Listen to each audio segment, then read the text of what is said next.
Hey friends, I'm Sabrina, the rookie around here. John and Dick are the old school American fans of F1.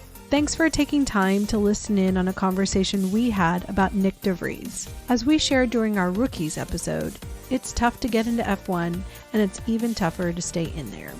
We recorded this episode last night before Red Bull and Alphatauri's announcement about Nyck's seat. Sadly, Dick called it. Despite Nyck's impressive and diverse background coming up to the F1 grid, he's had a cloud over him all season. The music stopped and he is now without a seat. We decided to release this episode early so you, our listeners, have food for thought as you analyze the news. Hope you enjoy our conversation.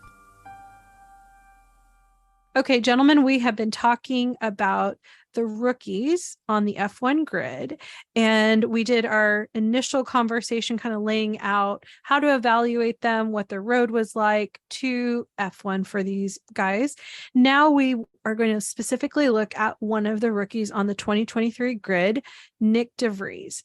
So, Dick, I'm going to hand off some questions to you that I hope will help our listeners to understand that Nyck has a pretty impressive background that's quite diverse as he was coming up the ladder, and that he's done some different academies and he's also had a very interesting rookie season. I think you'll be able to help us to understand this rookie season for him and also hopefully help us to forecast what his future could look like. So before we go into those major headlines, let's talk about some of his general information.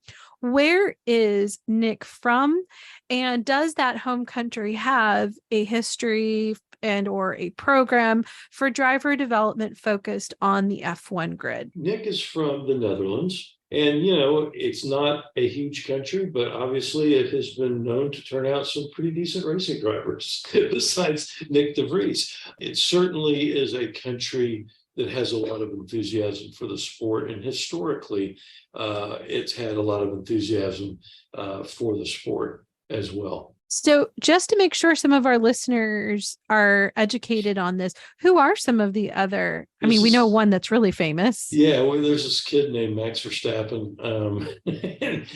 and his dad, Jos. So right off the top, there's three F1 drivers coming from a very, very small little country over the last, call it 30 years, which, you know, when you compare that against the United States, you could come to the conclusion that the Netherlands is punching above its weight. John, do you agree with that? Is there they're punching above their weight, or we as Americans need to get more people up there? Oh, we need Americans regularly going to Formula One.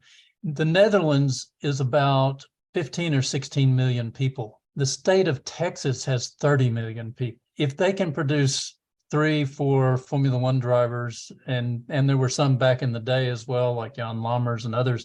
If they can produce multiple Formula One drivers, surely America can produce Formula One drivers. We just have to get the right system in place to do that. Well, I don't want to take away from Dick's answering of some of my other more general questions, because I know all three of us could talk about that point about Americans. Maybe we'll capture that in the other rookie conversation when we talk about Logan.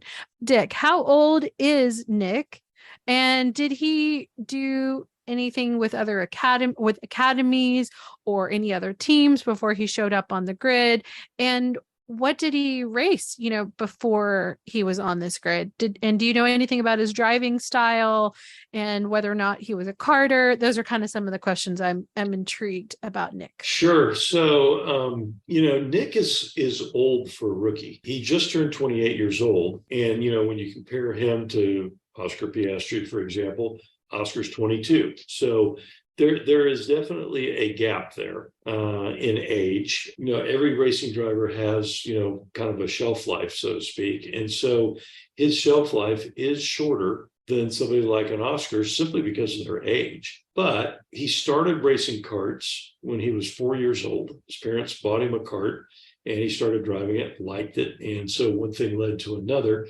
And as a karter, he was incredibly accomplished. He won the karting world championship, not once, but twice. And he did it back to back in 2010 and 2011. He won the European karting championship. He won the German junior karting championship twice.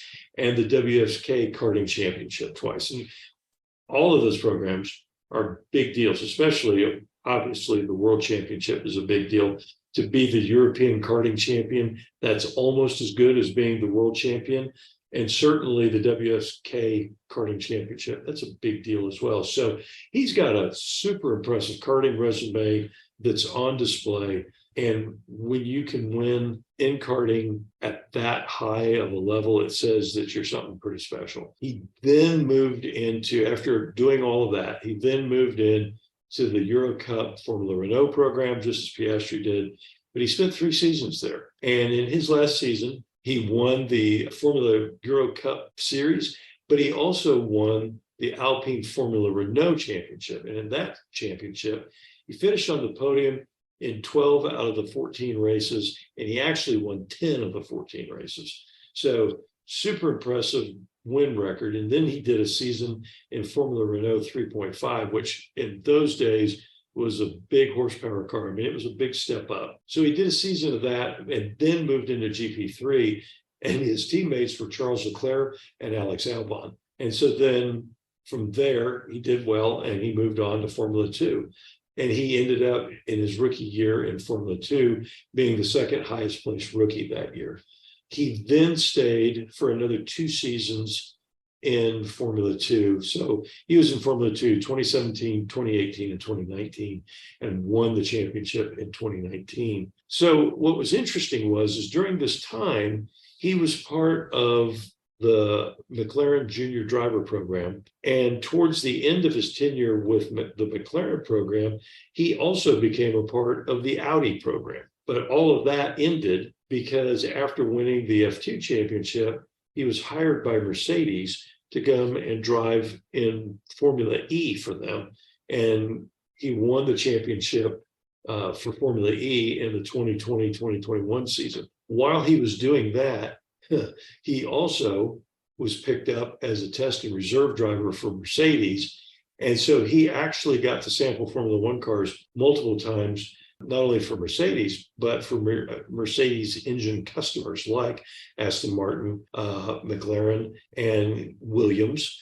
And he was actually also loaned out to Alpine for a test. So, the guy was pretty well traveled, to say the least. And he got his big break in 2022. He actually, at the Italian Grand Prix, Nyck drove in free practice 1 for Aston Martin for none other than Seb Vettel. And then Alex Albon got food poisoning. And so he was drafted into the Williams for free practice 3, then qualifying. And in the race, he went on to finish 8th place in his first race, scoring a couple of points for Williams. With that drive, suddenly he became a sought-after commodity, somewhere actually right behind Piastri. And his phone rang a lot from different teams interested in him driving for them. He finally settled on driving for AlphaTauri for 2023. So I guess my question would be to follow up is so many different groups and teams and academies that you just mentioned. Yep.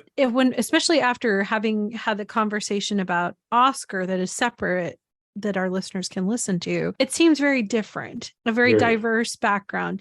Is that normal, or is that typical of a driver as he's making his way onto the grid? John may have his own opinions, but it's certainly not the classical approach, simply because in some respects, he stayed in certain formulas for like 3 years. He did that a couple of times, both in Formula Renault Euro Cup and then again in F2. So that's not the classical approach. But on the other hand, it's probably more typical. He even tested an IndyCar in that period of time. And by the way, he was fastest of all the teams that were testing that day. He'd never driven an IndyCar. He had never seen Sebring before.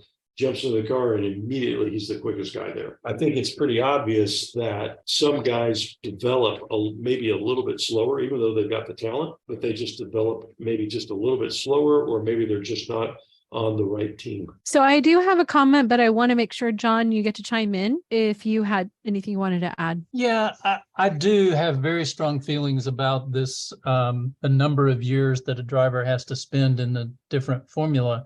I don't disagree with Dick to the extent that a driver has to do what a driver has to do if he's going to continue trying to make a living as a racing driver. And if you can't have no other option than to stay, and if you haven't won the championship, there's still something to accomplish. It's just that by the time you spend 3 years in the category, you do have to, I have to wonder at least, what is it that it's going to take for you to win that category and earn the right to move up to the next category? If you can't win it in your first year, that's no crime. I think it's extraordinary if you can. But if you are going to adapt and going to move forward, you should be able to make that come good in your second year in the category. The other point I would note about this, and I admire Nyck because he has a varied career in a lot of different things. Formula E, he's tested Indy cars, as Dick said. He's done well in everything that he's gotten in. However, I do think he's the one rookie right now in Formula One where there's a cloud hanging over him, and that cloud just doesn't seem to go away. Mm-hmm. So I think that if he makes it into the second year, then Dick is going to be right. He deserves to be there. If he doesn't, I'm going to be right, and I guess Dick will be buying me a beer. But we won't know. But I just would notice that he's the one who has the biggest cloud hanging over him. He's also the one that spent the most number of multiple years in a lower formula. Yeah. And I guess I'm wondering too, how much of that cloud is really about Nyck as much as it is the Red Bull world and what's going on with Sergio and what's going on with Daniel and just also the way that Red Bull operates. And if Nyck had landed in a different team, would he be getting a little bit more of a runway to adjust, acclimate into this? It's just fascinating to me. Do you guys have a thought on that? Either one of you? The interesting thing there is that it shows you just how important the guidance that these guys get is, because it is quite possible that Nyck did not get the kind of opportunities he deserved earlier through either mistakes that he made or through opportunities missed because of his management or those people who he looks to for opinions, or, unfortunately, it may come down to budgetary constraints. He may not have had the budget to go to the team or the series that he would want to have gone to. And those are things that we just don't know until much, much later in time, if they're writing a history or something. Right. Well, as I listen to the two of you, especially comparing and contrasting Nyck and Oscar to one another, it made me think of the analogy that you shared, Dick. I think it was about the actors, right? Analogizing that it sounds like Oscar stayed in like if we were to say he was a movie star, he stayed in the movie industry of acting and really just made his way incrementally up that ladder. While Nyck said, the opportunity is not all sitting here with me in the movies. Let me go try TV. Let me go try theater. Let me do all these different options to keep developing my craft, taking the options where it is. And again, like John said, taking the opportunity to continue to be in that world, but maybe the goal was to eventually get into that movie world. Right. And we know that for those of us who like entertainment and movies, that doesn't necessarily mean that the actor is not good. It's just, it is what it is. Let me ask this next question. What do you think most people miss when they evaluate Nyck? And do you think he has a bright future, or is that kind of uncertain?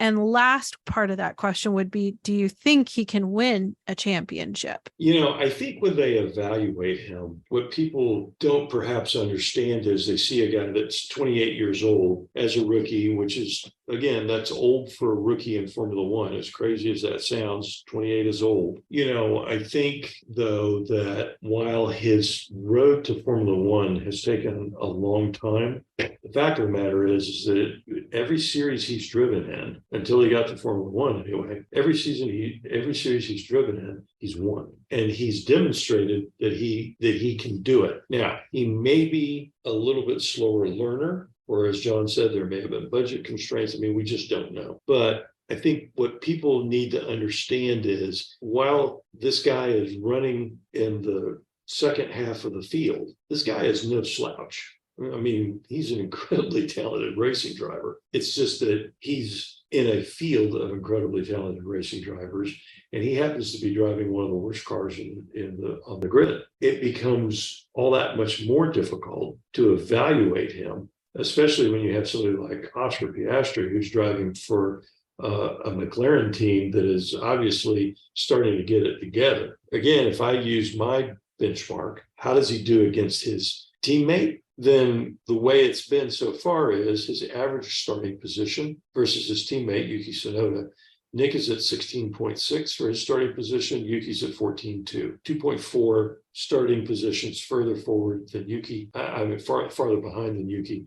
And his average finishing position is 15.9 versus 12.9 for Yuki. So both of them move forward in the races if you compare where they started to where they finished. But again, Yuki is a bigger mover. He has scored 2 10th place finishes, so he's got 2 points in the World Championship. Nyck does not have any. But all of that said, that everybody understands that the Alphatauri has been a big disappointment this year. And in fact, Franz Tost, the team principal for Alphatauri, said just today, I don't trust our engineers. So what does that mean? And so I think that there's a whole lot of variables, and it becomes very difficult to evaluate it. But then that said, what's the runway for him? Well, I hate to say it, but it could very well be that the runway's pretty short for him, because Red Bull has Daniel Ricciardo waiting in the wings, and Ricciardo's not talking. It won't be drawn into the subject of will he be driving for AlphaTauri next year. But one thing is very, very clear. AlphaTauri is in need of a driver that can develop a car that's got a lot more experience than either Yuki Tsunoda or Nyck DeVries. That's a game of musical chairs. There's 2 seats, there's 3 players, and when the music stops, my fear is that Nyck could be the one without a seat. I think that there's a couple of bright spots on the horizon that Nyck might benefit from, and I completely agree with Dick's assessment. I think he could very well miss a seat when the music stops. But there's a couple of things. One is his mental attitude. Red Bull is a very, very stressful, difficult, hard place to be because of the way that they run their program. And he is handling it as good or better than any Red Bull driver I think ever has. Marco just bangs on him constantly, and he just says, let's go play a game of golf and relax about it, I think he's successful enough and secure enough in his own person and his own capacity that that's not going to get to him. The other thing that's a positive out there that might help him is there is talk about AlphaTauri getting a new sponsor, which should mean a lot of money going into that team. And if that does happen, and if he is retained, then that might be the thing that he needs in order to move forward and stay in there and succeed. Also, as a part of that, they're planning on using more of the off-the-shelf components that are legal from Red Bull next year. So that's another thing.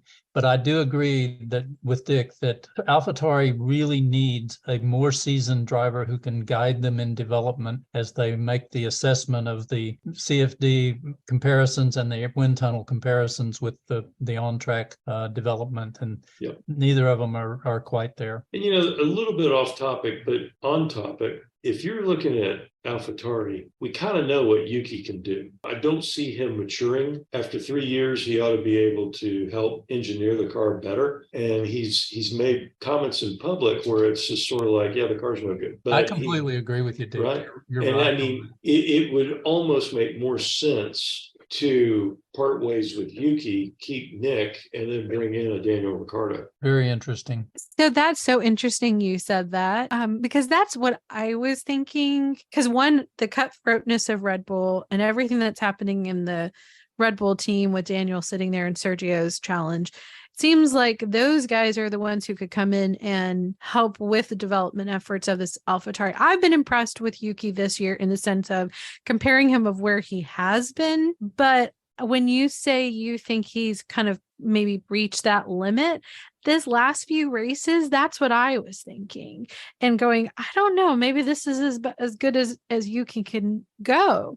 Yeah. But then when I listen to what you've shared about Nyck and how he has this resilience or this strength of character that can maybe enable him to battle it out a little bit longer. I want to see that. I want, if he's worked this hard to get here, let's give him a little bit more time, not let him be the unfortunate one not to get the chair when the music stops because everybody else has been out there. So this is interesting. I hope it's food for thought for any of the people who are listening, that definitely he's not a Nicholas Latifi.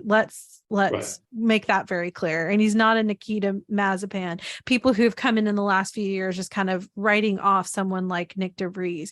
He's pulled off some really interesting moments, and he's had some strength of character that should, if given that runway, hopefully it's more than what we're all fearful of, but a little bit more, he could surprise all of us. Okay, well, that was another great discussion on one of the 3 rookies on the 2023 grid. I look forward to our next conversation on the other rookies. Okay, friends, what did you think of this conversation? The guys and I want to know what you thought of this conversation. Drop me a line via email, sabrina@2guysaGirlAndF1.com. Stay tuned for upcoming episodes. We're going to discuss each of the current rookies on the grid. Consider them case studies of the principles we just shared. Are you following us on social media? We're in all the usual places. Follow us. Thanks to those who are sending messages and comments. Feedback from you, our listeners, our 2 guys, a girl, and F1 community has been humbling and really encouraging to John, Dick, and me. We know that this is a crowded market, so your words have been and continue to help us build a community and content that we believe in. Thank you. Based on your feedback, we know that if someone hears us, they stick around. So we need your help to get higher in the podcast rankings. Please take a moment to rate and review us in your favorite podcast app. Continue sharing our show with your fellow F1 fans. It's listeners like you that are making this podcast a success. It's your endorsement that helps us build the 2 guys, a girl, and F1 community. Maybe you're new to the podcast. If so, check out our earlier episodes where John, Dick, and I share our F1 origin stories. And if you're a rookie to F1, then check out our F1 101 episode. Consider it a primer, the tip of the iceberg. And thank you to our followers who are supporting the show. You are making this show possible. John, Dick, and I don't take it for granted. If you're not a member already, check out the support the show link in the episode notes. And with that, let me say, that ends this conversation. But rest assured, we'll keep talking and you can keep listening in, because we're just 2 guys, a girl, and F1. For John, Dick, and me, Sabrina, thanks for listening.